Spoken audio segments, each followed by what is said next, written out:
کیا نکال دوں؟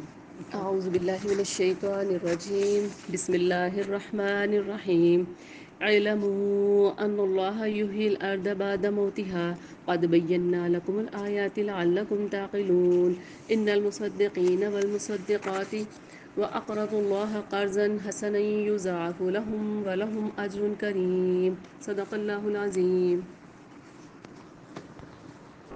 اعوذ باللہ من الشیطان الرجیم بسم اللہ الرحمن الرحیم رب اشرح لی صدری ویسر لی امری واحلل عقدۃ من لسانی یفقہوا قولی رب زدنی علما اللہم انی اسألک الہدی والتقی والعفاف والغنی یا مقلب القلوب ثبت قلبی علی دینک اللہم حاسبنی حسابا یسیرا سبحان ربک رب العزۃ عما یصفون والسلام علی المرسلین والحمد للہ رب العالمین۔ ہم لوگ سورہ الحدید پڑھ رہے ہیں 27ویں سپارے کی، اور یہ آیت نمبر جو ہے ہماری 13 ہے۔ یہاں پر اللہ تعالیٰ کیا فرماتے ہیں، ہم پہلے اس کا ترجمہ کرتے ہیں، پھر اس کے بعد اس کی تھوڑی سی تفسیر کرتے ہیں۔ منافق مردوں ہم اس کو پڑھ لیتی ہوں پھر بتاتی ہوں۔ منافق مردوں کو پکار کر کہیں گے، منافق مومنوں کو پکار کر کہیں گے کہ کیا ہم دنیا میں تمہارے ساتھ نہ تھے؟ مومن کہیں گے کہ کیوں نہیں، لیکن تم نے تو خود اپنے آپ کو فتنے میں ڈالا اور موقع پرستی کرتے رہے، یعنی انتظار کرتے رہے اور شک میں پڑے رہے، اور جھوٹی آرزوئیں تمہیں دھوکے میں ڈال دیں، حالانکہ اللہ کا حکم آ پہنچا اور اس وقت تک بڑا ہی دھوکہ باز شیطان اللہ کے بارے میں تمہیں دھوکہ دیتا رہا۔ لہذا آج تم فدیہ قبول کیا جائے گا، اور نہ ہی ان لوگوں سے جنہوں نے کفر کیا تھا۔ آج نہ تم سے کوئی فدیہ قبول کیا جائے گا اور نہ ان لوگوں سے جنہوں نے کفر کیا تھا۔ تم سب کا ٹھکانہ دوزخ ہے، وہی تمہاری خبرگیری کرنے والی ہے، اور یہ بدترین انجام ہے۔ اور جو لوگ ایمان لاتے ہیں، کیا ان کے لیے ایسا وقت نہیں آیا کہ اللہ کے ذکر سے ان پر ان کا جو حق نازل ہوا ہے ان کے دل پسیج جائیں؟ ٹھیک ہے، وہ ان لوگوں کی طرح نہ ہو جائیں جنہیں اس سے پہلے کتاب دی گئی تھی، پھر ان پر ایک طویل مدت گزر گئی تو ان کے دل سخت ہو گئے، اور ان میں سے اکثر لوگ فاسق ہیں۔ فی الحال ہم یہاں تک پڑھتے ہیں۔ ہم اسے پچھلے سے ریلیٹ کریں گے تھوڑا سا، کیونکہ ہمیں اللہ تعالیٰ یہاں پر ہمیں بتا رہا تھا پیچھے کہ ان کا جو نور ہوگا اس دن دیکھیں گے کہ مومنوں مردوں اور مومن عورتوں کا نور ان کے سامنے اور ان کے دائیں جانب دوڑ رہا ہوگا۔ بائیں سائڈ پہ نہیں بتایا گیا ہے، دائیں جانب رائٹ ہینڈ پہ، اور سامنے کی طرف ان کا نور بھاگ رہا ہوگا، دوڑ رہا ہوگا۔ اور نور کیا ہوگا؟ یہ ہمارا عمل ہوگا، جو ہم نے اعمال دنیا میں کیے تھے وہی میری نور کی شکل میں وہاں پر ہمارے پاس موجود ہوگا۔ اس لیے ہمیں کوشش کیا کرنی چاہیے کہ ہر وقت ہم کوئی نہ کوئی نیکی کا کام کرتے رہیں، تاکہ میں اپنا نور زیادہ سے زیادہ جمع کرتی رہوں۔ میرا اعمال نامہ فرشتے بیٹھے ہیں روزانہ صبح سے شام تک لکھنے کے لیے، تو کم سے کم میرے اعمال نامے میں پورے کا پورا نیکی بھر جائے، نیکی لکھ لی جائے۔ ایسا نہ ہو کہ پتہ چلا کہ جی ہمارے نیکی والے وہ بیٹھے ہوئے انتظار میں قلم لے کر، اور الٹے والوں کا جو ہے جلدی کچھ نہ کچھ لکھ رہے ہیں۔ ہم وقت ضائع کرتے ہیں ہم لوگ اکثر، بہت زیادہ۔ تو یہ بھی ہمیں ان سب چیزوں کا خیال رکھنا چاہیے کہ مجھے اپنے نور کو بڑھانا ہے، اور اگر جس کو اپنے نور کی فکر ہوگی وہ پھر اس طرح نہیں رہ سکتا ہے۔ کچھ نہیں ہے تو قرآن ہی یاد کر لو، کچھ صورتیں ہی یاد کر لو، اس کو بھی آپ رٹتی رہیں گی۔ کچن میں کام کرو، ایک آیت کو رٹتے رہو، یاد کرتے رہو، پھر جا کے دیکھو کہ ہاں اس کے آگے کیا ہے، پھر اس کے بعد مطلب آپ کا ہر وقت آپ کا جو ہے نا ایک نیکی میں اضافہ ہوتا چلا جائے گا۔ تو اس دن کیا ہوگا؟ ان کے سامنے دائیں جانب دوڑا ہوگا، ان سے کہا جائے گا آج تمہیں ایسے باغوں کی بشارت ہے جن کے نیچے نہریں بہری ہوں گی، جن کا نور مکمل ہو چکا ہوگا۔ میں نے اس کی پوری تفصیل بتا چکی ہوں پچھلی دفعہ۔ جس کا مکمل ہو جائے گا، بالکل چلتا چلتا چلا ہی گیا، ورنہ تو لوگ تھوڑے سے میں جا کے گر جائیں گے، کوئی آدھے راستے میں گر جائے گا، کوئی ایک والی سے رہ جائے گا تو گر جائے گا، اور گرے گا کہاں؟ نیچے جہنم ہوگی، سیدھا نیچے جہنم کی آگ میں جا کے گرے گا۔ تو سوچنے کی بات ہے کہ ہمارا خدا نہ خواستہ نور کم نہیں ہو، تو اس کی تیاری تو میں خود کروں گی نا۔ آپ میری تیاری نہیں کر سکتی، میں آپ کی تیاری نہیں کر سکتی، میں خود تیاری کروں گی۔ لیکن اگر میں غفلت میں پڑی رہوں گی سارا دن، کوئی ہمیں ہوش نہیں ہے کہ میری زندگی کیسے گزر رہی ہے، تو پھر یہ تو ہمارا نور، پھر ہم بڑے نقصان میں ہو جائیں گے۔ اس میں اللہ تعالیٰ فرماتے ہیں جن کے نیچے نہریں بہری ہوں گی تم اس میں ہمیشہ رہو گے، اور یہ بڑی کامیابی کی بات ہے۔ اور اس دن پھر کیا ہوگا؟ منافق مرد دیکھیں منافق بھی اس بات کو اچھی طرح ہم لوگ کو پتہ بھی ہے، اور بار بار یاد دلاتی ہوں میں کہ منافق کون ہوں گے؟ مسلمان ہوں گے، مسلمان ہوں گے جو منافق ہوں گے۔ اس میں سے ہم اپنا اپنا جائزہ لوں کہ میں منافقوں والا کوئی کام تو نہیں کرتی، کہ میں منافق کے زمرے میں تو نہیں آ جاؤں گی۔ ہمیں کسی کو بھی نہیں پتہ، لیکن کچھ کسی حد تک ہمیں اپنا پتہ ہوتا ہے، اور اللہ کو تو میرا پورا ہی کا پورا پتہ ہوتا ہے کہ تم منافق ہو یا تم مسلمان ہو، مسلم ہو، مومن ہو۔ تو یہاں پر منافق لوگوں کے لیے کہا جا رہا ہے کہ اس دن منافق مرد اور منافق عورتیں ایمانداروں سے کہیں گے، یعنی مومنوں سے کہیں گے ہماری طرف دیکھو تاکہ ہم بھی تمہارے نور سے کچھ روشنی حاصل کر لیں۔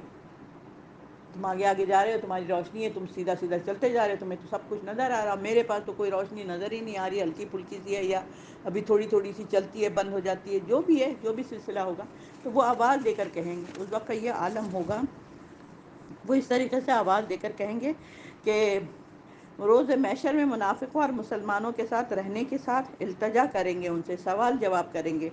منافق بھی چونکہ دنیا میں ایماندار لوگوں کے ساتھ ملتے جلتے رہتے تھے، ہے نا، انہی کے ساتھ اٹھتے بیٹھتے تھے نا، تو وہاں پہ وہ کوشش کریں گے کہ ایمانداروں کے ساتھ ہو جائیں۔ انہیں ایمان اور عمل صالح کا خوب فائدہ ان کو پتہ اس وقت پتہ چلے گا کہ ایمان لانے کے بعد عمل صالح کرنا۔ والعصر میں ہے نا یہ والی بات، ایمان لانے کے بعد کیا ہے؟ والعصر ان الانسان لفی خسر، تمام انسان خسارے میں ہے سوائے ان لوگوں کے جو ایمان لائے اور نیک عمل کرے۔ ایمان کے ساتھ ساتھ نیک عمل مسٹ ہے۔ تو یہاں پر کیا ہے، ان کو پتہ ہوگا کہ پھر ہمارا امان نامے سے ہمیں کیا فائدہ ہوگا، لیکن ان کا اپنا نور کچھ نہیں ہوگا، منافقوں کا نور نہیں ہوگا، سب چیز ضائع ہو گئی آپ کی، منافقوں کی۔ اور اس کے لیے مومنوں سے وہ درخواست کریں کہ ذرا انتظار کرو، ہم بھی تمہاری روشنی سے کچھ فائدہ اٹھا لیں اور ہمیں بھی دکھا دو تھوڑا، تو یہاں پہ ہم بھی تمہارے ساتھ چلیں، اور ذرا مڑ کر تو ہماری طرف دیکھ لو، مڑو گے تو تمہاری روشنی ہماری طرف بھی آ جائے گی۔ اتنی باتیں کریں گے، اس کے بعد وہ کہاں جائیں گے؟ نور کی روشنی تو ہم نہیں دے سکتے اس وقت، تو اس کے بعد وہ بتایا جا رہا ہے نا آگے ہی ہے، تاکہ ہم تمہارے نور کی روشنی سے حاصل کچھ کر لیں گے، تم ہماری طرف دیکھو۔ انہیں کہا جائے گا کہ پیچھے جاؤ، اپنا نور کہیں اور تلاش کرو۔ یہ پورا مکالمہ جو ہوگا، یہ اللہ تعالیٰ نے اس کو قرآن میں ہمارے اور آپ کے لیے لکھ کے بتا دیا کہ دیکھو ایسا ایسا ہوگا، تیاری کر لو۔ ڈرتے ہی نہیں ہیں ہم لوگ، ڈرتے ہی نہیں ہیں، جو جیسا بیٹھا ہوا وہ ویسے ہی بیٹھا ہوا ہے، چلتا ہی نہیں ہے۔ لیکن جس کے اندر اگر آپ کو ڈر ہے ہم لوگوں کو، تو پھر ہمیں تو سیدھا راستہ اختیار کر لینا چاہیے نا۔ اب سیدھا راستہ کیا ہے؟ سیدھا راستہ ہمیں کیسے ملے گا؟ ہم جس معاشرے میں رہ رہے ہیں، جس سوسائٹی میں رہ رہے ہیں، کیا ہمارے لیے نیکی کرنا بہت آسان ہے؟ ہر قدم پہ، ہر قدم پہ مشکل ہے۔ آپ ایک شاپنگ کرنے بھی جاتی نا، تو وہاں بھی آپ کے لیے مشکل ہے، اور ہر قدم پہ مشکلات ہیں، ہر قدم پہ دھوکہ اور فریب اور دوسروں کو وہ کرنا۔ کچھ نہیں تو خاندانی سسٹم ہی صحیح نہیں ہے، کچھ نہیں تو ماں باپ کے ساتھ ہی ہمارا رشتہ صحیح، ریلیشن صحیح نہیں ہے، ہمارے سرونٹ کے ساتھ ہمارے ریلیشن شپ صحیح نہیں ہے، کہاں کہاں سے گنوایا جائے۔ جو کل ہم نے پڑھا تھا، ایک زبردست بات تھی اس میں، کون سی سورہ پڑھی تھی؟ سورہ سعد میں تھا شاید، کیا تھا کہ 3 طرح کے، نہیں اس میں پڑھ رہی تھی، ہاں خود بعد میں نے پڑھایا تھا، تو اس میں تھا کہ ہمارے جو سب سے پہلے جو اللہ تعالیٰ نے جو ہمیں نعمت دی ہے، جو ہمارا شروع ہوگا سلسلہ پوچھ پاچھ کرنے کا، سب سے پہلے آپ کا اپنا جسم ہے۔ سب سے پہلے میں اپنے جسم کے 6 فٹ کے جسم پر ہی ہمارا اسلام نظر نہیں آ رہا ہوتا ہے۔ دوپٹہ ہم نے اتار دیا، عبایا ہم نے اتار دیا، سر ہم نے کھلا رکھ دیا، اللہ نے کہا اس طرح نکلو باہر، تو کس نے اجازت دی ہے کہ ہم ایسے کرتے ہیں؟ کہاں ہے ہمارا بایا؟ کہاں ہماری ساری چیزیں؟ سب سے پہلے ہمارا جسم ہوگا، جو ہمیں اللہ کے ہاں جا کے جواب دینا پڑے گا۔ اس میں اللہ تعالیٰ نے آپ کے لیے بہت پیاری پیاری نعمتیں آپ کے جسم میں رکھ کر دی ہیں۔ آپ کو ہاتھ دیا، آپ کو پاؤں دیے، آپ کو آنکھیں دیں قرآن پڑھنے کے لیے، آپ کو سننے کے لیے، آپ کو دیکھنے کے لیے، ہر چیز، جب سماعت ہے، یہ ہے وہ، پھر عقل اور شعور دیا اللہ نے، دماغ اچھا دیا۔ اگر ایک ذرا سے دماغ کی رینج ادھر سے ادھر ہو جائے تو ہم کسی کو پہچانیں گے ہی نہیں، تم کون ہو؟ جو لوگ بیمار ہو جاتے ہیں تو ان کو کیا ایک ہی بات کو کئی دفعہ بول رہے ہوتے ہیں، وہ کہتے ہیں نہیں آپ نے مجھے ناشتہ دیا ہی نہیں، نہیں آپ نے مجھے کھانا دیا ہی نہیں، نہیں آپ نے میرے ساتھ ایسے نہیں کیا، ان کو یاد ہی نہیں کہ میں کیا کروں۔ تو یہ کیا ہے؟ یہ دماغ کی ایک نس بھی اگر ادھر سے ادھر ہو جائے تو ہم الٹے پلٹے حرکتیں کرنے لگتے ہیں۔ تو یہ ساری جو جسم کے اعضاء ہمیں اللہ نے کیوں دیے تھے؟ اب ہمیں صلاحیت دی ہے بولنے کی، اٹھنے کی، چلنے کی، ہماری اتنی بھی صلاحیت نہیں ہے کہ ہم کسی ایک کو دو کو ہی قرآن پڑھا لیں. ہمیں اتنی صلاحیت نہیں ہے، ہم پڑھے لکھے نہیں ہیں. تو قرآن میں نے اپنے لیے صرف پڑھا ہوا ہے نا، کہ مجھے اس کا فائدہ ملے. یہ سب چیزیں تو ہم لوگ سوچتے بھی نہیں ہے نا. اور پھر آنکھوں سے ہم کیا دیکھ رہے ہیں؟ اللہ تعالیٰ نے تو کہا ہے مومن عورتوں اور مومن مرد اپنی نگاہیں نیچے رکھو. مرد بھی یوں گھور رہے ہیں تو عورتیں بھی یوں گھور رہی ہیں. اب ہے یہ معاشرے میں یہ سب چیزیں نظر آ رہی ہیں. تو ہم اپنی آنکھوں پر ہی کنٹرول نہیں کر سک رہے، اپنے دل پر ہی کنٹرول نہیں کر سک رہے، تو ہم آگے کی کیا بات کریں گے بھائی؟ تو پہلی چیز تو یہ ہو گئی. دوسرا جو سسٹم ہمارے ساتھ ہوتا ہے جس کی ہم حفاظت نہیں کرتے ہیں، وہ ہمارا خاندان کے لوگ، ہمارے گھر کے لوگ. گھر کے لوگوں کے کیا ہے، ہم کیسے کرتے ہیں برائیاں؟ شوہر بیوی کا حق ادا نہیں کرتا ہے، بیوی شوہر کا حق ادا نہیں کرتی، لڑائیاں ہوتی ہیں اس میں. اسی طریقے سے ہم اپنے بچوں کا حق ادا نہیں کر سکتے، بچے ہمارا حق ادا نہیں کر سکتے، نہیں کر رہے ہوتے. وہ آپ کے ساتھ اونچی آواز میں بات کریں گے، وہ آپ کو اگنور کریں گے، وہ آپ کو مطلب آپ دیکھ رہیں گے. ہم لوگ اپنی باتیں نہیں کر رہے ہیں، پورے سوسائٹی میں آپ دیکھیے جو والدین کے ساتھ جو سلوک ہو رہا ہے. اولڈ ہاؤس کیوں بنا ہے؟ مسلمانوں کے یہاں اولڈ ہاؤس کیسے بن گیا؟ یہ بتائیں. مسلمانوں کے یہاں کیسے یہ بن گیا؟ ہم نے کیسے سوچا کہ ہم ان کو جا کے وہاں جا کے چھوڑ دیتے ہیں اور میں اپنی بیوی، میاں بیوی، بچے، ہم لوگ اپنا گھر میں خوب مزے سے انجوائے کریں. ان کی کھانسی ہمیں برداشت نہیں، ان کا ذرا سا کچھ بولنا ہمیں برداشت نہیں. تو کتنی ایسی ایسی باتیں ہیں جو ہم لوگ، کتنا دکھ ہوتا ہے جب آپ ان سب چیزوں میں دیکھتی ہیں کہ والدین کے ساتھ کیا سلوک ہو رہا ہے. تو ہمارا اپنے گھر کے ساتھ کیسا سلوک ہے؟ ہم گھر میں لوگوں کے ساتھ میرا کیسا سلوک چل رہا ہے؟ آنے والے مہمانوں کے ساتھ کیسا سلوک ہے؟ پھر اس کے بعد ہمارے سرونٹ کے ساتھ ہمارا کیسا سلوک ہے؟ کتنا ہم اس کو الگ سمجھتے ہیں. تو یہ ساری چیزیں، دوسرا جو چیپٹر ہے ہمارا خراب ہونے کا، تو یہ ہمارا پوچھا جائے گا تو تمہارے گھر والوں کے ساتھ تمہارا ریلیشن شپ کیسا تھا؟ اور نبی صلی اللہ علیہ وسلم کیا کہتے ہیں کہ سب سے اچھا، میں اپنے گھر والوں کے لیے میں سب سے اچھا تھا. کہ مطلب اپنی ہر بیویوں کا خیال رکھنا. آپ بتائیں، ایک بیوی تھی ان کی؟ ایک زوجہ تھی؟ کئی تھی. لیکن کیا ان کا ہو رہا تھا؟ مطلب کس طریقے سے ان کبھی کسی کی شکایت آئی تھی؟ ایک دفعہ تھوڑی دیر کیا بیٹھ گئے کسی کے گھر پہ اور انہوں نے شربت، وہ شہد پلا دیا، تو وہ دیر ہو گئی تو وہ ساروں نے ایک جتھا بندی کر لی آپس میں کہ آئیں گے تو نبی صلی اللہ علیہ وسلم سے کیا بات کریں گے کہ آپ اتنی دیر سے آتے ہیں، آپ کے منہ سے اسمیل آ رہی. اس نے بھی کہا، اس نے بھی کہا، اس نے بھی کہا، اس نے بھی کہا، تو نبی صلی اللہ علیہ وسلم تو سمجھ گئے کیا مسئلہ، اور اللہ تعالیٰ تو ان کو بتا ہی دیتا تھا. آپ کو کیسے پتا نبی صلی اللہ علیہ وسلم؟ کیا وہی نہ جانے گا جس نے تمہیں پیدا کیا؟ اللہ تعالیٰ نے وحی کے ذریعے بتا دیتے تھے. تو مطلب ایک اتنی سی بات پر بھی دیکھیں یہ ہو گیا. اور پھر اسی طرح حضرت عائشہ رضی اللہ عنہ نے ایک دفعہ، شاید حضرت سلمہ تھی یا حضرت اسمہ تھی، کون سی تھی، حضرت اسمہ تھی شاید، خیر جو بھی تھی ایک، تو ان کا قد بہت چھوٹا تھا، یا سودا تھی، ان کا قد بہت چھوٹا تھا. تو انہوں نے کہا کہ آپ نے نبی صلی اللہ علیہ وسلم، آپ نے ان کا قد دیکھا ہے کتنا چھوٹا سا ہے نا؟ نبی صلی اللہ علیہ وسلم نے کیا کہا؟ عائشہ تم نے آج ایسی بات کہی ہے نا کہ اس کو اگر کڑوے زہریلے پانی میں ڈال دیا، سمندر میں ڈال دیا جائے تو پورا سمندر کا پانی کڑوا ہو جائے گا. اور ہم لوگ کتنے آرام سے بولتے ہیں، یہ کالی ہے تو یہ موٹی ہے تو یہ چھوٹی ہے تو یہ ناٹی ہے تو فلانی ہے تو دھمکانی ہے. ہم نے بنایا ہے، اللہ نے بنایا نا اس کو. اور ہمیں اگر اللہ ٹیڑھا کر دے تو فالج آ جائے، پوری زبان ٹیڑھی ہو جائے، منہ ٹیڑھا ہو جائے، تو پھر اچھا لگے گا آپ کو؟ تو ہم کیسے اس طرح باتیں کر سکتے ہیں؟ تو ہم یہ دوسرا تیسرا جو ہمارا نقطہ ہے، ہم اپنے گھر والوں کے ساتھ ہمارا سلوک کیسا ہے. پھر اس کے بعد ہم دیکھتے ہیں کہ باہر جا کر، باہر ہمیں خاندان والوں سے یا معاشرے کے اندر پڑوسی سے آپ کا کیا سلوک ہے، یتیموں کے ساتھ کیسا سلوک ہے، بیواؤں کے ساتھ کیسا سلوک ہے، مسکینوں کے ساتھ کیسا سلوک ہے. یہ سارے سلوک اب آپ بتائیے کہ آپ کا باہر کے لوگوں کے ساتھ کیسا سلوک ہے. یا آپ کا لین دین ہے، یا آپ کا تجارتی معاملات ہیں، یا آپ کہیں بھی جاب کرتی ہیں تو ان کے ساتھ آپ کا کیا معاملات ہیں. یعنی یہ سارا چیزیں ہیں جو ہمیں گناہ کی طرف بھی ملوث کرتا ہے اور نیکی کی طرف بھی لے کے جا سکتا ہے.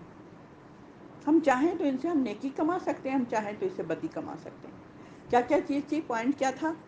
پہلا پوائنٹ، ہم اپنے جسم دیکھیں، اپنے باڈی پوری. دوسری ہماری گھر ہمارا، دوسرا ہمارا گھر والوں کے ساتھ ہمارا سلوک کیسا ہے. تیسرا ہمارے معاشرے کے ساتھ ہمارا سلوک کیسا ہے. یہی چیزوں میں ہم پھنسے ہوئے ہیں نا. جس طرح سے میں بتاتی ہوں کہ قرآن کا جو ہے پورے کا پورا آپ وہ جو لیتی ہیں خلاصہ، جیسے اس کو سم اپ کر کے پورا قرآن میں کیا ہے. پورے قرآن 3 چیزوں پر منحصر ہے. میں بہت دفعہ بتا بھی چکی ہوں یہ بات. پہلی چیز ہے اللہ کی عبادت کرنا. ٹھیک ہے، عبادت اللہ کی، اطاعت اس کے رسول کی، خدمت اس کے مخلوق کی. یہ ہے پورا قرآن. آئی سمجھ؟ عبادت اپنے رب کی، اور اطاعت اپنے رسول کی صلی اللہ علیہ وسلم، اور خدمت مخلوق کی. خدمت مخلوق کی. مخلوق اگر آپ سے ناراض ہے تو پھر آپ کے رشتہ دار ناراض ہیں، آپ کے لین دین والے ناراض ہیں، آپ کی زبان اتنی خراب ہے، تو یہ ساری چیزیں ہم پھنس جائیں گے وہاں پر. تو یہاں پر کیا ہو رہا ہے؟ تو ہاں، تو ان سے کہا جائے گا کہ پیچھے ہٹو، میں تمہیں اپنا کوئی نور نہیں دے سکتا، روشنی نہیں دے سکتا، میں اپنا مال جمع کر کے لایا ہوں.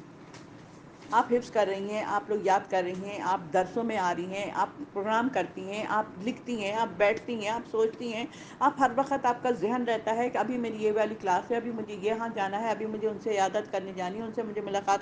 آپ کا سارا وقت سرکل جو ہے نیکی کی طرف ہے. اور کسی کا سرکل سارا وقت گھر میں لیٹے ہوئے ہیں، آج کیا پکے گا، اور فلانی کے ساتھ جٹھانی کے ساتھ ایک ایک گھنٹہ فون پر باتیں کر رہے ہیں، ان کی غیبت، ان کی غیبت، ان کی غیبت، ان کی غیبت، اسی سب میں لگے ہوئے ہیں. اور ٹائم دیکھیں کہ گزرتا چلا جا رہا ہے. کیا کیا سارا دن ہم نے، کیا کیا؟ تو یہ چیزیں ہمیں سوچنا چاہیے. تو وہاں پر پھر اس دن ہمارا اعمال نامہ جو ہے مسئلے میں پھنس جائے گا، اور نور کچھ نہیں ہوگا. تو اس وقت کہا جائے گا کہ پیچھے چلو، جاؤ اپنا نور کہیں اور تلاش کرو، میں نہیں دے سکتا، میں اپنی نیکی خود دے سکتا ہوں. اب جو لوگ یہاں پر آ گئے ہیں وہ نیکیاں کما رہے ہیں، بہت زبردست محفل میں آ کے بیٹھ گئے ہیں. بظاہر ہمیں کچھ نہیں مل رہا، کیا ہے، آئے گھر سے چلے جائیں گے، آئیں گے چلے جائیں گے، کیا کر رہے ہیں. لیکن ہمیں اللہ کے پاس ہم جب جائیں گے تو آج کا دن ہمارے لیے نہایت ہی اہم دن ہوگا ہمارا.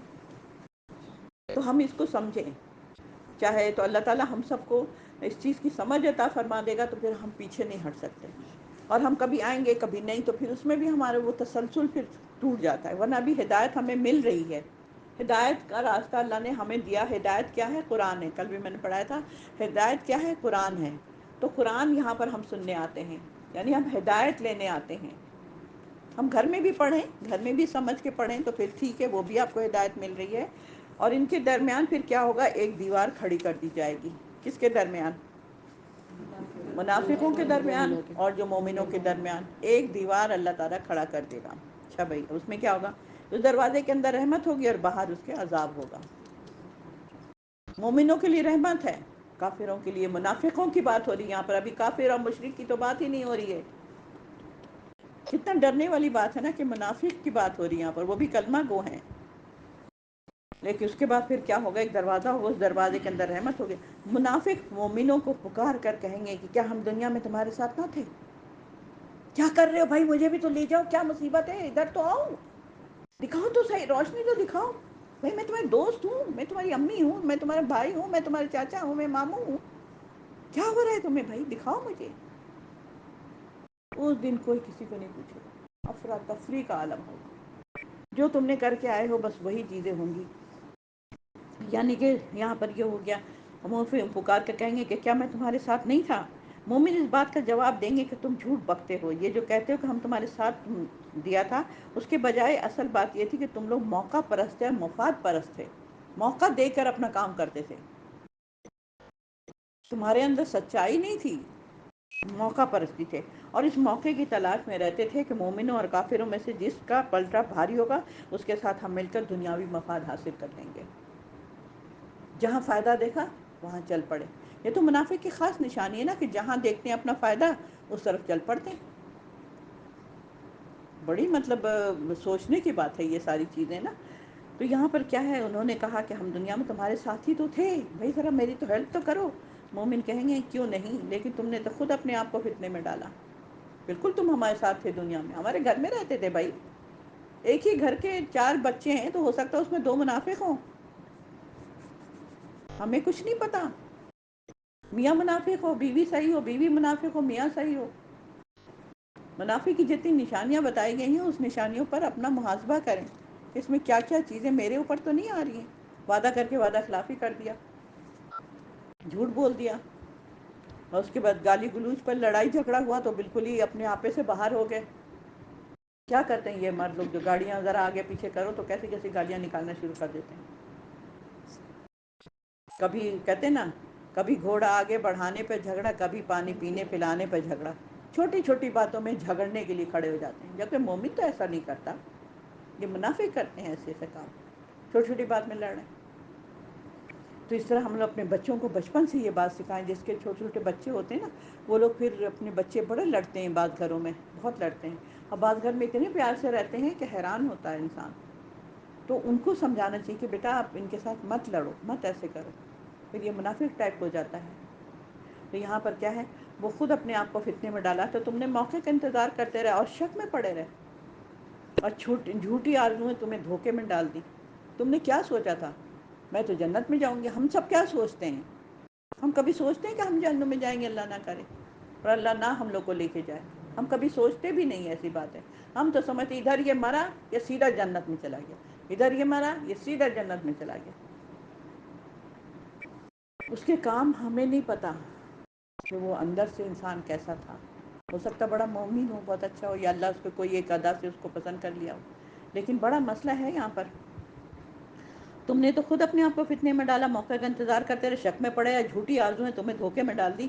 اور یہاں تک کہ اللہ کا حکم آ گیا. جھوٹے کیا آرزو؟ نہیں نہیں میں تو جنت میں جاؤں گی، نہیں نہیں میں تو جنت. کبھی سوچا کریں. میں اکثر سوچتی ہوں، اور حضرت ابوبکر حضرت عمر بھی سوچا کرتے تھے، اگر اللہ نے نہیں اگر جنت ہمارے لیے رکھی پھر کیا ہوگا؟ پھر کیا ہوگا؟ ہم لوگ کی کون سی ایسی چیزیں دکھاوا آ گیا یا اندر سے کچھ اور آ گیا؟ کیا ہوگا اگر اللہ کہ نہیں تم نے جو یہ کام کیا تھا اس کا کیا کرنا بتاؤ؟ اور اگر اللہ اس وقت سختی کر لے کیا ہوگا؟ ہم تو ایک گرم روٹی کا بھاپ بھی لگ جائے تو ہماری جان نکل جاتی ہے، اور کہاں یہ آگ کا انگارہ تیار ہے اور ڈھانک کر بند کر دی جائے گی. سب چیزیں سوچیں نا ہم لوگ.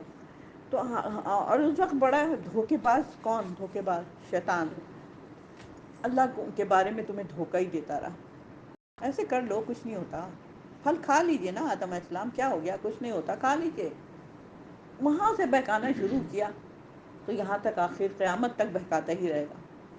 اللہ نے اس کو مہلت دے دی. اس نے مہلت مانگی تو اللہ نے مہلت دی کہ ٹھیک ہے جو میرے بندے ہوں گے وہ تمہارے بہکاوے میں نہیں آئیں گے، لیکن جن کا ایمان کمزور ہوگا وہ تمہارے ہی زد میں آ جائیں گے.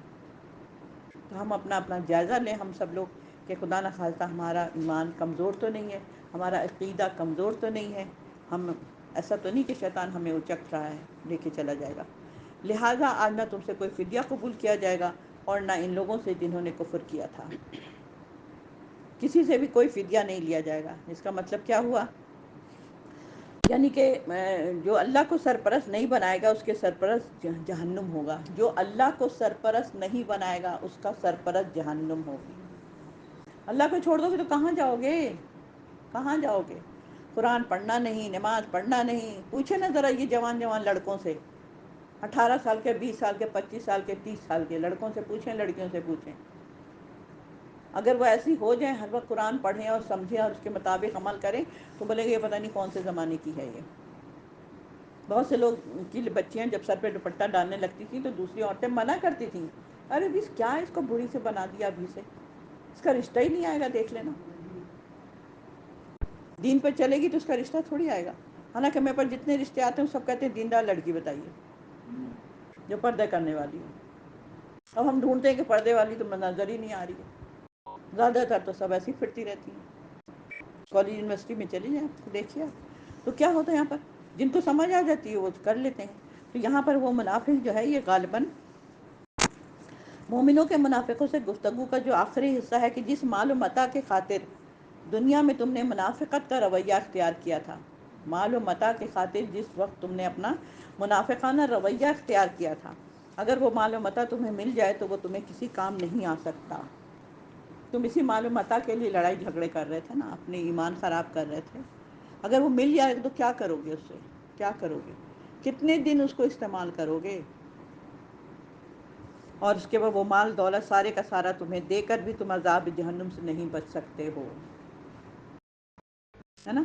اور جیسے فرعون ہے ہمارے سامنے مثالیں موجود ہیں، شداد ہے ہمارے سامنے موجود ہے. کیا پیسوں والے لوگ تھے، کیا بڑے بڑے بادشاہ بنے ہوئے تھے، لیکن کچھ ہوا وہ اللہ نے دکھا دیا اور ہمیں بتا بھی دیا قرآن کے اندر کہ دیکھو میں نے اس کے ساتھ کیا معاملہ کیا. پھر تو مال و متاع پیسے سے ہمیں کچھ نہیں بچا سکے گا. میرا عمل ہی بچا سکے گا ہمیں، صرف قرآن ہی بچا سکے گا. یہی درس کی محفلوں میں جہاں جہاں ہم جائیں گے اور ہر وقت ہم اس کے ساتھ جڑے رہیں گے اپنے ایمان کے لیے بچانے کے لیے، کیونکہ اتنی گندگی پھیل گئی. ایک وقت ایسا آئے گا جیسے غار میں دیکھیں سورہ کہف والوں، دو جوان لڑکے چھپ کے جا کے بیٹھے اپنے ایمان چھپانے کے لیے قبر غار کے اندر، اور اللہ تعالیٰ نے پھر ایک معجزہ پورا دکھایا کتنے سالوں تک وہ سوتے رہ گئے جبکہ وہ زندہ سے سانس لے رہے تھے. تو اللہ نے ان کے ایمان کو بچانے کے لیے. تو آج ہم لوگ ایمان بچانے کے لیے ایسی محفلوں میں جانا شروع کریں، آج یہاں تو کل وہاں تو پرسوں وہاں، کیونکہ ہم تو گھر میں فارغ ہی ہیں ایک طرح سے سمجھیں. مطلب ہمارے پاس اللہ نے اتنا دیا ہے کہ ہمارے پاس آگے پیچھے سرونٹ ہوتے ہیں جو ہماری ہیلپ کر دیتے ہیں. اور اب وہ وقت بھی نہیں ہے کہ سل بٹے کے اوپر آپ وہ کر رہی ہیں اور آپ اس طرح سے کریں مشین میں آٹا ڈالیں 1 منٹ میں گوندھ کے نکل جائے گا. ہر چیز ہماری آسانی ہو گئی نا، جو پہلے وقتوں میں ہمارے آباء و اجداد نے جو اس طرح سے محنت کیا تھا اب تو وہ چیز نہیں ہے. اور پھر بھی ہم کہتے ہیں میرے پاس ٹائم نہیں. کپڑے میرے کوئی اور اسٹیچنگ کر کے دیتا ہے، کوکنگ کوئی اور کر کے دیتا ہے، گاڑی میں بیٹھتی ہوں تو کوئی اور گاڑی چلاتا ہے، گھر کی صفائی کوئی اور کرتا ہے، ہر چیز کو، مگر میرے پاس ٹائم نہیں ہے. وہ آپ تو بڑی مصروف ہیں بھائی، کیا کرتی رہتی ہیں؟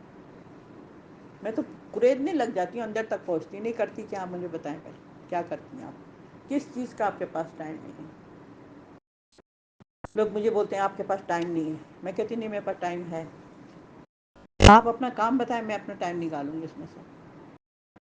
تو ٹائم تو ہوتا ہے، ایسا تو نہیں ہوتا کہ انسان 24 گھنٹے ایک ہی کام تو نہیں کر رہا ہوتا ہے نا.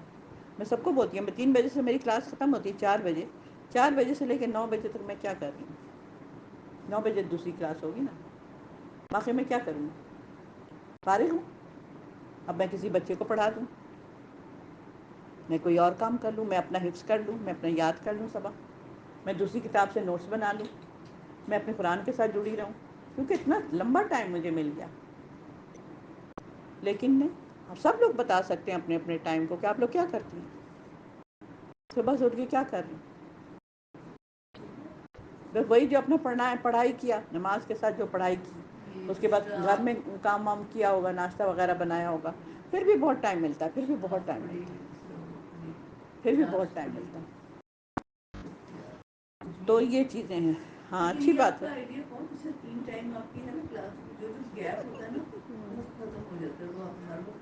ہاں سنتا ہی رہتا ہے انسان. ہاں بالکل. اور اس کا انتظار رہتا ہے کہ بھئی چلو کچھ سن لیں گے، ابھی پھر سے کلاس شروع ہونے والی ہے، تو اس کا اپنا ایک دوسرا ہی مزہ ہوتا ہے پھر وہ.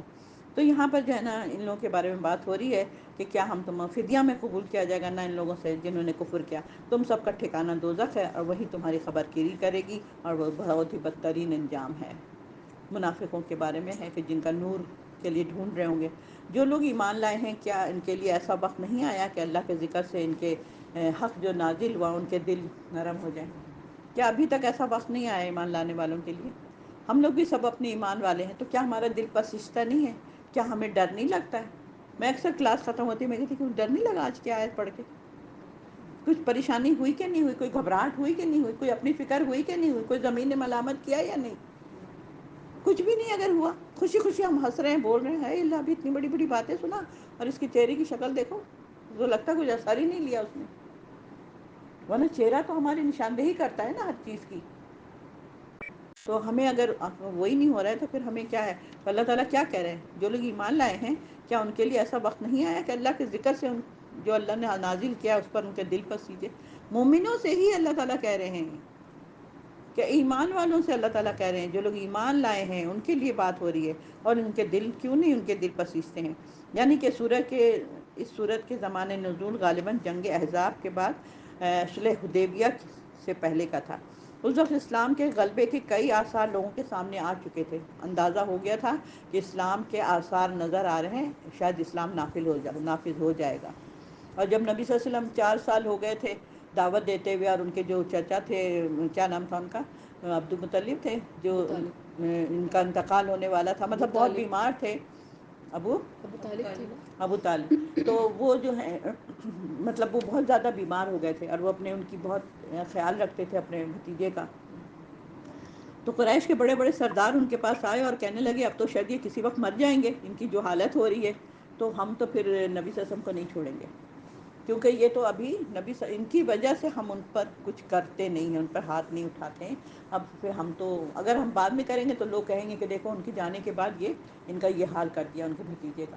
تو آ کے ان کو کہا کہ بھائی آپ جو ہیں اپنے بھتیجے کو سمجھا دیں کہ ہمارے ساتھ ایسی باتیں نہ کرے، ہمارے ساتھ ہم اس کو ہر چیز دینے کو تیار ہیں۔ انہوں نے بلایا نبی صلی اللہ علیہ وسلم کو اور کہا کہ بتاؤ آپ یہ لوگ کیا کہہ رہے ہیں، یہ بات تم ان کی بات تم کیا دعوت دینا چاہ رہے ہو؟ سب نے کہا آپ کیا بولیں گے ہم لوگوں سے محمد صلی اللہ علیہ وسلم؟ انہوں نے کہا میں یہی کہوں گا کہ لا الہ الا اللہ، نہیں ہے کوئی الہ، نہیں یہی تمہارے جتنے معبود جو تم نے اتنے سارے بنائے ہوئے ہیں اس کی تم نفی کرو، صرف ایک رب کی عبادت کرو۔ تو انہوں نے کہا بہت سی جگہ پر تو ہے کہ تمہارا ستیہ ناش ہو اور یہ ہو اور وہ ہو، اور کہیں پر یہ ہے کہ پھر ان لوگ کا منہ بن گیا اور سب وہاں سے چلے گئے کہ یہ تو باز ہی نہیں آتا ہے۔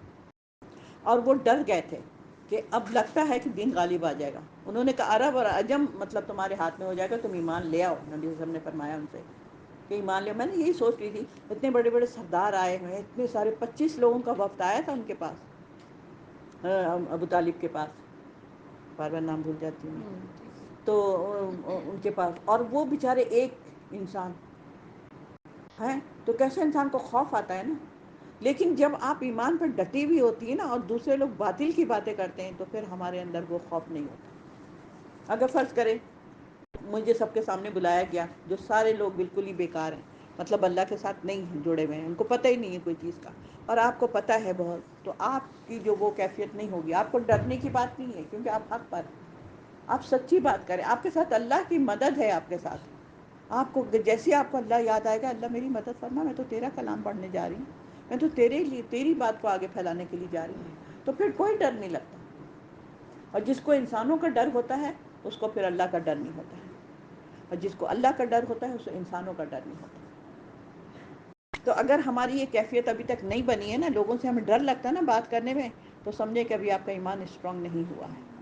اپنے ایمان کی خبر گیری کریں، پھر فکر کریں اس چیز کی۔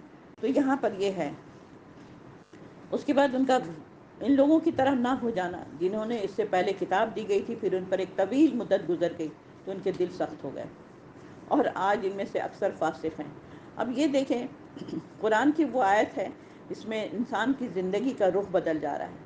یہاں پر جب تک نبی اپنی امت میں موجود رہتا تھا، ایمانداروں کے دل کہ نبی کی صحبت اور اللہ کے ذکر سے تقوی کی وجہ سے نرم ہو جاتا ہے۔ اب جیسے آپ لوگ یہاں پر آتے ہیں تو آپ لوگ کی کیفیت کچھ اور ہوتی ہے نا؟ اب گھر جائیں گی تو کیفیت فوراً بدل جاتی ہے۔ ابھی ہم لوگ ڈائننگ ٹیبل پہ صرف بیٹھیں گے تو ہماری کیفیت بالکل بدل جائے گی۔ کسی کو یہ والی آیتیں یاد نہیں ہوں گی، کوئی اس وقت بیٹھ کے اس پر ڈسکشن نہیں کرے گا۔ اس کا ڈسکشن کا بس ہم نے ایک وقت مقرر کیا ہے، آدھا گھنٹہ ہے، 40 منٹ ہے، بس اس سے زیادہ آپ بات بھی نہیں کریں، اور چلیں بس اوڑھا رپا کریں آپ۔ تو یہاں پر کیا ہے، جب نبی صلی اللہ علیہ وسلم ان کے درمیان میں موجود ہوتے تھے تو ان کی کیفیت کچھ اور ہوتی تھی۔ بتایا ہے نا ان لوگوں نے، سب نے آپس میں ایک دفعہ بات بھی ہوئی تھی، حضرت ابوبکر، حضرت عمر، تو حضرت وہ آئے ان کے پاس، حضرت کون سے حضرت علی تھے کون تھے، ایک صحابہ آئے، مطلب ان کے پاس آئے اور انہوں نے کہا، حضرت عمر سے کہا کہ نبی صلی اللہ علیہ وسلم کے محفل میں ہوتا ہوں تو کیفیت کچھ اور ہوتی، جب ان سے ہٹ جاتا ہوں تو کیفیت کچھ اور ہوتی، کہ ایسا تو نہیں میں منافق بن گیا؟ حنظلہ منافق ہو گئے۔ ہاں، تو انہوں نے کہا ایسا تو نہیں، حنظلہ نے شاید پوچھا تھا، ہاں حضرت انہوں نے حنظلہ۔ پوچھا، حضرت ابو بکر، حضرت عمر نے اپنے دل کا جائزہ لیا، یہ کیفیت تو میری بھی ہوتی ہے کہ نبی صلی اللہ علیہ وسلم کے پاس جب بیٹھتا ہوں تو کیفیت ہی کچھ اور ہوتی ہے، اس کے بعد جب اپنے گھر والوں میں جاتا ہوں تو بالکل ہی ایسا لگتا ہے کچھ ہم نے ابھی سنا ہی نہیں، پڑھا ہی نہیں۔ تو انہوں نے کہا کہ چلو حضرت ابوبکر سے پوچھتے ہیں۔ پھر وہ لوگ سب حضرت ابوبکر کے پاس آئے، ان سے کہا یہی والی بات، تو انہوں نے کہا کہ یہ کیفیت تو میری بھی ہوتی ہے، تو پھر کہیں ہم لوگ منافق تو نہیں ہوں گے؟ ان کو اتنی فکر ہوتی تھی اپنی۔ اس کے بعد وہ کہتے چلو چلتے ہیں نبی صلی اللہ علیہ وسلم سے، چل کر پوچھتے ہیں کہ کیا معاملہ ہے یہ۔ نبی صلی اللہ علیہ وسلم کے پاس جاتے ہیں تو کہنے لگے نبی صلی اللہ علیہ وسلم حنظلہ منافق تو نہیں ہو گیا؟ بولے وہ کیسے؟ بولے جب آپ کے ساتھ ہوتا ہوں تو کیفیت کچھ اور ہوتی، جب باہر ہوتا ہوں تو کیفیت کچھ اور ہوتی، تو ہم لوگ کو منافق ایسے کرتے ہیں نا۔ تو انہوں نے کہا نہیں، اگر ایسا باہر بھی ہوتا تو سمجھو تم سے فرشتے مصافحہ کرتے، تم مطلب کیا چیز بن جاتے، اتنا ممکن نہیں ہے، کیونکہ وہاں پر نبی تو نہیں تھا کہ تم کو اس کو دیکھ کے یاد آ گیا میں اگر کہیں راستے میں مل جاؤں، اکثر ایسا ہوتا تھا میرے ساتھ کراچی میں کہ اگر میں کسی کے ساتھ کسی بازار میں یا کسی مارکیٹ میں گئی ابایا کے ساتھ، اور وہ میری درس میں آتی ہیں، انہوں نے جب مجھے دیکھا تو جلدی جلدی سر پہ دوپٹہ رکھنے لگی. بہت لوگ کرتے تھے ایسے کام. تو یہ کیا مطلب تھا؟ آپ مجھ سے ڈر گئیں، آپ اللہ سے نہیں ڈرتی ہیں. آپ تو اللہ کے ہم کوئی بات نہیں، کیا ہو گیا، لیکن آپ انسانوں سے ڈر گئیں. تو ہمیں ڈرنا کس سے چاہیے؟ ہم انسانوں کو دیکھ کر کے اپنے عمل صحیح کریں، یا ہم اللہ کے ساتھ اپنا عمل صحیح کریں؟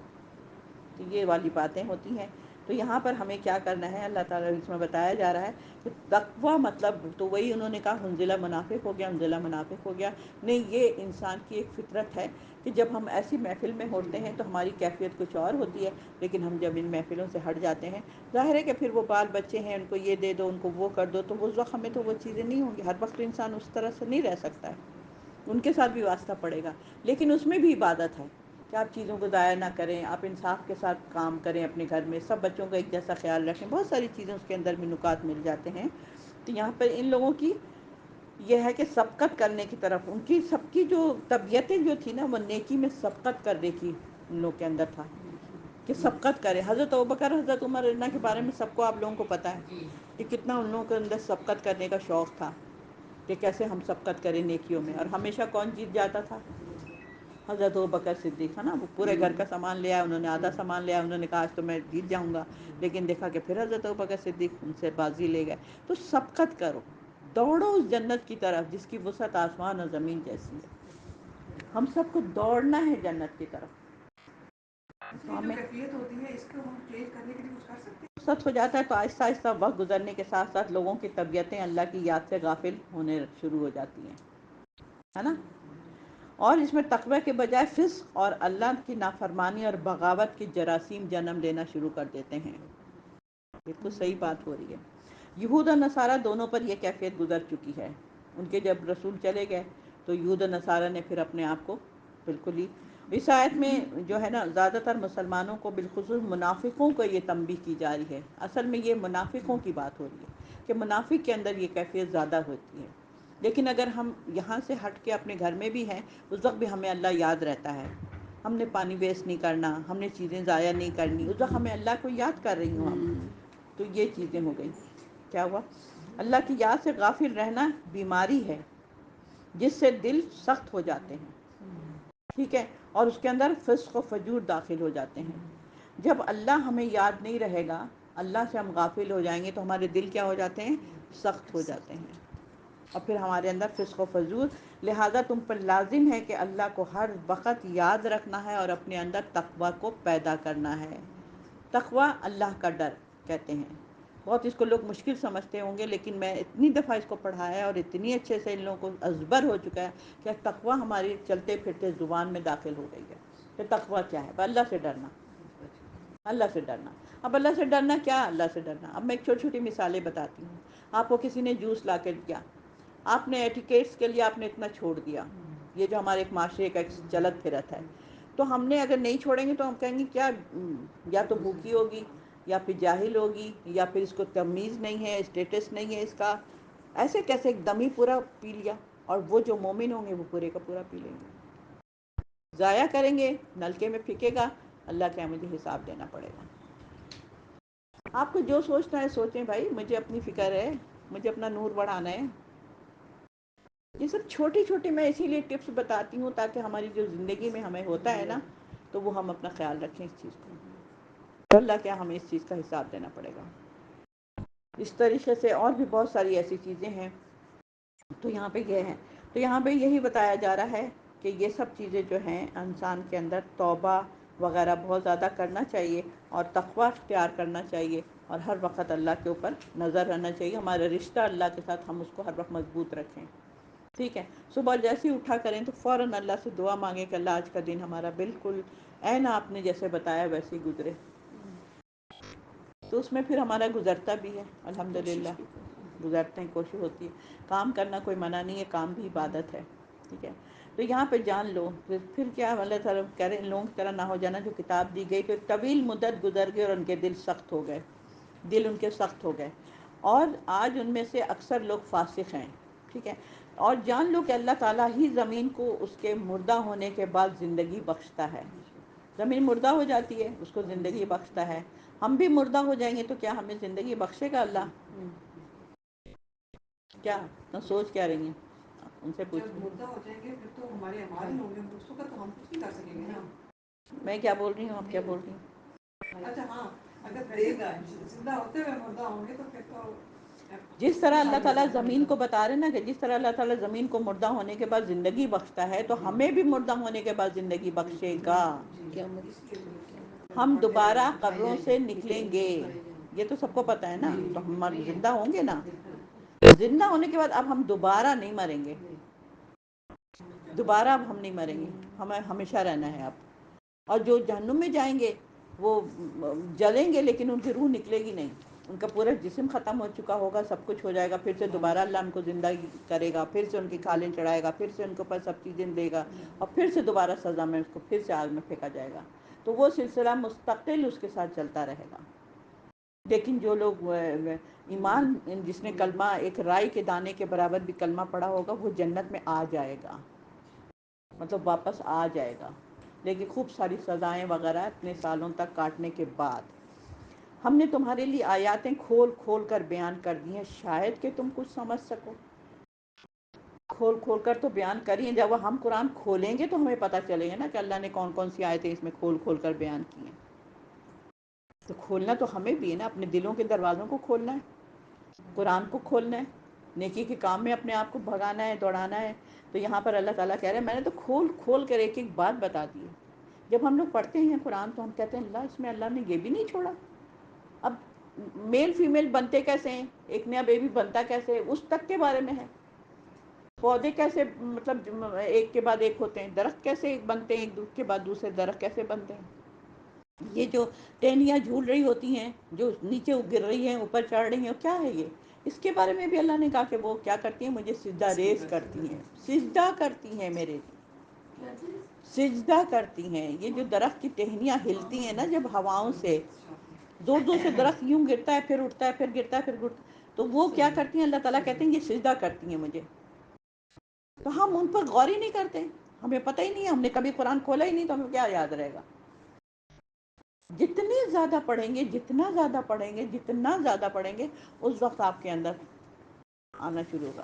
جیسے میں مثال دیتی ہوں، گلاس ہے، ابھی تو اس میں پانی اتنی جگہ خالی پڑی ہے، ڈالتے جائیں ڈالتے جائیں ڈالتے جائیں ڈالتے جائیں قرآن ڈالتی جائیں ڈالتی جائیں، جب اتنا ہو جائے گا بھر کے تو نکلنا شروع ہوگا.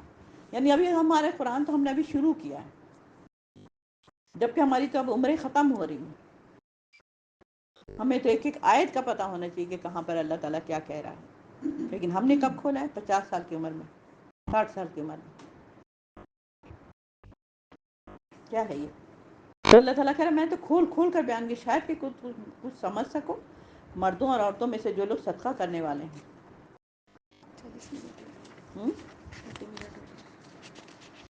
اور جن لوگوں نے اللہ کو قرض حسنہ دیا ہے ان کے لیے دگنا کر دیا جائے گا، اور ان کے اعمال جو ہے عمدہ اجر ہوگا ان کے لیے.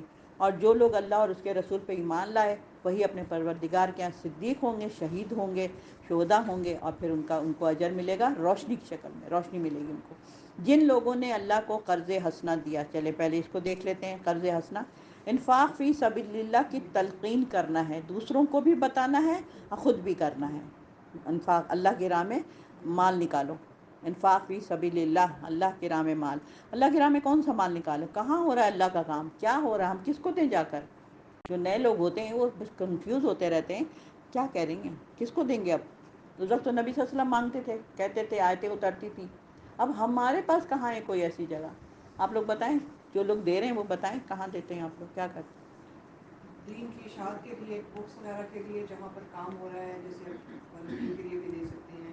ہاں. اور جہاں پر یہ تعمیر مدرسوں کے لیے، یتیم خانے کے لیے، جہاں جہاں زیادہ لوگ. آپ بتائیں ڈاکٹر صاحبہ. اس میں دو طرح سے ہم دے سکتے ہیں، انفرادی طور پہ بھی، اجتماعی طور پہ بھی. بڑے لیول پہ جو کام ہو رہے ہیں، ہاسپٹلز ہیں، کوئی ہاں بچوں کی بالکل، کے لیے یتیم خانے ہیں، بڑے اور بڑے ادارے ہیں بیواؤں کوئی کے ایسے. لیے ہاں بالکل جیسے ہے بالکل.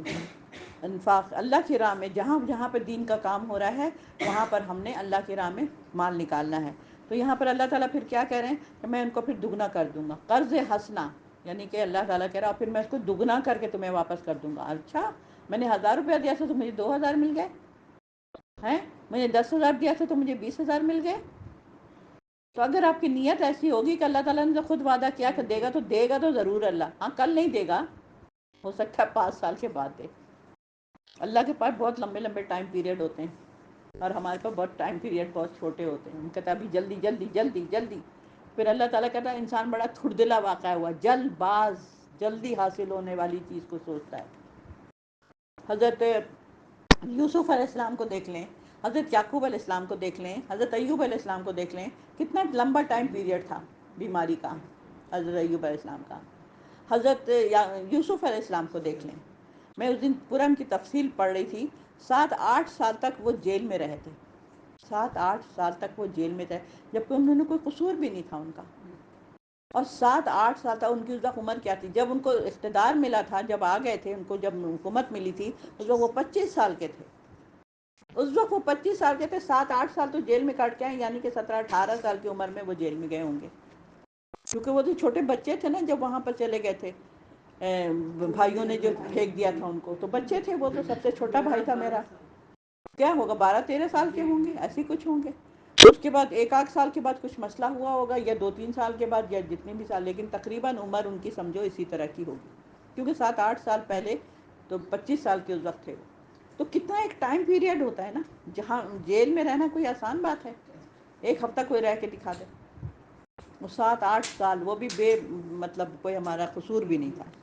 تو یہ ساری چیزیں جو اللہ تعالیٰ یہ نہیں کہے گا کہ بس ابھی دوں گا میں۔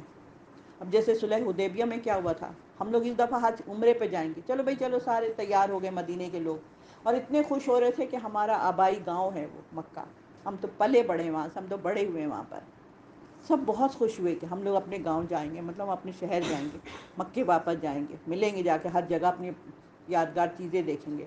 لو بھائی آدھے راستے سے ہوا کہ چلو واپس چلو۔ اب سب کو شک ہو گیا کہ نبی صلی اللہ علیہ وسلم نے تو کہا تھا کہ ہم عمرہ کرنے جا رہے ہیں، تو نبی صلی اللہ علیہ وسلم کیا نبی ہیں؟ یہاں تک بھی ان کو شک ہو گیا حضرت عمر رضی اللہ عنہ کو، یہ وہ نبی ہیں؟ انہوں نے تو کہا تھا ہم عمرے پہ جا رہے ہیں، ابھی کہہ رہے ہیں کہ نہیں، احرام کھولو، ختم کرو، عمرہ نہیں ہوگا ابھی، چلتے ہیں واپس۔ غصے کا عالم یہ تھا کہ جب آپ اس کی تفصیل پڑھیں نا تو پتہ چلتا ہے کہ غصے کا کیا عالم تھا۔ جب نبی صلی اللہ علیہ وسلم نے کہا کہ اپنے اپنے بال منڈواؤ اور نکلو یہاں سے، چلو سب لوگ، کوئی نہیں منڈوا رہا، بال کو کوئی کچھ کر ہی نہیں رہا، جا کے اندر خیمے میں بیٹھتے ہیں اور کہتے ہیں اپنی زوجہ سے کہ کیا کرنا ہے، یہ لوگ تو میری بات ہی نہیں سن رہے، یہ ہوا کیا ان لوگ کو آج؟ کہتے ہیں نبی صلی اللہ علیہ وسلم آپ جائیں باہر، آپ اپنا احرام کھولیں اور آپ اپنے بال منڈوا دیں، آپ کا دیکھا دیکھی پہ۔ تو جب وہ گئے، انہوں نے کیا، ان کا دیکھا دیکھی سب نے پھر کیا، اور ایسے ایک دوسرے کے بال اتار رہے تھے کہ چھل جا رہی تھی ان کی اسکن، غصے کے مارے، ہم لوگ واپس کیسے جائیں گے بغیر عمرہ کیے ہوئے؟ تو مطلب یہ تو نہیں کہا تھا، پھر بعد میں بتایا گیا، نبی صلی اللہ علیہ وسلم نے کہا یہ تو آیت نہیں اتری تھی نا کہ اسی سال جانا ہے تم نے، تم عمرے پہ جاؤ گے، لیکن یہ تو نہیں کہا تھا کہ اسی دفعہ۔ اس میں بہت بڑی کامیابی تھی، فتح نصرت کہا گیا تھا کہ یہ فتح ہے تمہارے لیے کہ تم لوگ وہاں سے واپس جا رہے ہو۔ اس کی پوری کہانی پڑھیں تو پتہ چلتا ہے کیا بات تھی۔ تو ہم لوگ فوراً سمجھتے ہیں ابھی کے ابھی، جلد باز، تھڑدلا، جلدی حاصل ہونے والی۔ اللہ کے پاس بڑے لمبے لمبے ٹائم پیریڈ ہوتے ہیں، ایک ایک دن ہزاروں سال کے برابر ہوگا، تو اللہ کے پاس کیا وقت ہوتا ہے ہمیں نہیں پتا۔ تو یہاں پر اللہ تعالیٰ کہہ رہا ہے میں تمہیں دگنا کر کے دوں گا، یہ نہیں سمجھو کہ تم نے آج 10,000 دیا ہے تو میں تمہیں کل 20,000 واپس نہ کروں گا، میں زیادہ بھی کر سکتا ہوں، مگر دوں گا، لیکن ذرا صبر تو کرو۔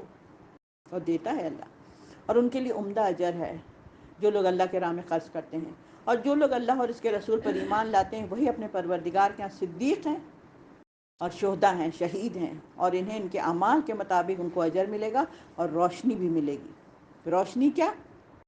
جو ہم نے پیچھے پڑھا تھا، روشنی، نور جو ہوگا ہمارا جب ہم پل صراط پہ چلیں گے تو وہ روشنی بھی ملے گی۔ کیوں ملے گی؟ کیونکہ ہم نے اللہ پر، اس کے رسول پر ایمان لایا، تو اس وجہ سے۔ ایمان لانے کا مطلب ایسے والے نہیں، منافقوں والے ایمان نہیں ہے، صحیح معنوں میں جو ایمان لاتے ہیں اس کے بعد وہ ہے۔ تو اس میں کیا ہے، صدیق کے جو دو مفہوم بتائے جا رہے ہیں، یعنی جو لوگ سچے دل سے خلوص نیت کے ساتھ رسول اللہ صلی اللہ علیہ وسلم پر ایمان لائیں گے، خلوص کے ساتھ، سچے دل کے ساتھ، تو اس کا نتیجہ لازمی یہ ہوگا کہ وہ صدیق بنیں گے۔ اور اللہ کے صدیق ہی شمار ہوں گے، اور اس کے معنی یا مفہوم میں بڑی وسعت ہے اس کے اندر۔ اور اس کے بعد یہ جو ہے دوسرے معنی یہ کہ ان کے قول اور وعدوں کے پابند ہوں گے، اور اپنے اعمال وغیرہ کو بہت زیادہ حفاظت کرتے ہوں گے۔ یہ بھی اس کو بھی کہا جاتا ہے۔ جھوٹ کرنا، ہیرا پھیری کرنا، مکر و فریب کرنا، دھوکہ دینا، کسی کو عہد کی پاسداری نہیں کرنا، یہ سب دوسری چیزیں جو ہوتی ہیں یہ اس میں نہیں آتی ہیں۔ صدیق والے لوگ ایسے نہیں کرتے۔ جو لوگ بالکل پیور ہوتے ہیں اللہ اور اس کے رسول کے ساتھ، وہ اصل میں صدیق کہلاتے ہیں۔ سوچ لیں، ہم اور آپ بھی کہلوا سکتے ہیں، بشرطے کہ ہم دھوکہ، بے حیائی، برائی، جو بھی گناہ کے کام ہیں ان سے ہم نے بچنا ہوگا۔ اور پھر صدیق گواہی کے بھی دو مطلب میں آتے کہ قیامت کے دن بھی وہ گواہ بنیں گے کہ بھائی اس کے دو پہلو، اس میں قول اور عمل جو ہے نا اس کا کیسا تھا، اس کا قول کیسا تھا، اس کا عمل کیسا تھا۔ وہ بھی ایک نمونہ ہے، جس کے قول بھی اچھے ہیں، جو کہتا ہے بالکل صحیح کہتا ہے، اور عمل کر کے دکھاتا ہے کہ بھائی یہ میں نے کرنا ہے۔ خالی یہ نہیں کہ بس بولنے کے لیے تو بہت بولتے ہیں لوگ، لیکن عمل سب کا خالی ہوتا ہے۔ تو یہ چیزیں ہمیں دیکھنا پڑے گا۔ تو یہاں پر صدیق اور شہداء۔ اچھا، نور سے مراد ہے عمل صالح کی روشنی، یعنی کہ جو ابھی ہم نے پڑھا ہے، نیک عمل جو میرا ہوگا وہ میرا نور ہوگا، وہ میری روشنی ہوگی، وہ میرا اعمال بہترین چمک رہا ہوگا، اور اسی کی وجہ سے ہم جنت میں پہنچ جائیں گے، پار ہو جائیں گے، اس پل صراط سے ہم گزر جائیں گے انشاءاللہ۔ لیکن اپنے اپنے نور کو بڑھانے کی کوشش کریں، ٹھیک ہے نا۔ تو یہاں پر بس یہ ختم ہو رہا ہے۔ روشنی بھی ہوگا جنہوں نے کفر کیا اور ہماری آیات کو جھٹلایا، ایسے لوگ اہل دوزخ ہوں گے، دوزخ میں جائیں گے۔ انکار کرتے ہیں، گمراہی کی طرف چلے جاتے ہیں، اللہ کی بات نہیں مانیں گے وہ لوگ، پھر وہ لوگ کیا ہیں؟ جھٹلا رہے ہیں، اللہ کی آیات کو جھٹلاتے ہیں۔ اللہ نے کہا یہ نہ کرو تو ہم کریں گے، تو پھر ہم نے جھٹلا دی اللہ کی آیت کو۔ کدھر مانا اللہ کی آیت کو؟ سود نہیں لینا ہے، اللہ نے بتایا ہے، چوری نہیں کرنی ہے، غیبت نہیں کرنی ہے، حسد نہیں کرنی ہے، برے نام سے کسی کو نہیں پکارنا ہے، یہ سب منع ہے نا، قرآن کے اندر لکھا ہے نا سورہ الحجرات میں اللہ تعالیٰ نے۔ لیکن اگر ہم کرتے ہیں، ہم لوگ تو سب کرتے ہیں، کون غیبت نہیں کرتا ذرا بتائیں؟ کتنے لوگ جھوٹ بولتے ہیں، آرام سے جھوٹ بولتے ہیں۔ تو اللہ تعالیٰ نے ان کے لیے کذاب کہا ہے، کذاب، جھوٹے لوگ۔ اور ان کے لیے اللہ تعالیٰ جہنم کا ایک دروازہ بنا دیا ہے کہ یہ کاذب لوگ یہاں سے سارے جھوٹوں کو لے کے جاؤ جہنم میں۔ یہ کون لوگ جا رہے ہیں بھائی؟ لائن بنا کے چلے جا رہے ہیں۔ یہ جھوٹے ہیں نا، دنیا میں بڑا دھوکہ دیتے تھے لوگوں کو، جھوٹ بول بول کر پیسے کماتے تھے، جھوٹ بول بول کر کام کرتے تھے۔ تو اللہ تعالیٰ ان کے لیے جہنم کا ایک راستہ بنا دیا ہے۔ اس دن سب ایک دوسرے کو دیکھیں گے، ہائے اللہ میرے چچا جا رہے ہیں، ہائے اللہ میرے پھپھی جا رہی ہیں، ہائے اللہ میرے فلانے جا رہے ہیں۔ اگر ہم دنیا میں جھوٹ بولتے ہوئے زندگی گزاریں گے تو آخرت میں جھوٹوں کے دروازے سے جہنم میں داخل ہوں گے۔ وآخر دعوانا الحمدللہ رب العالمین۔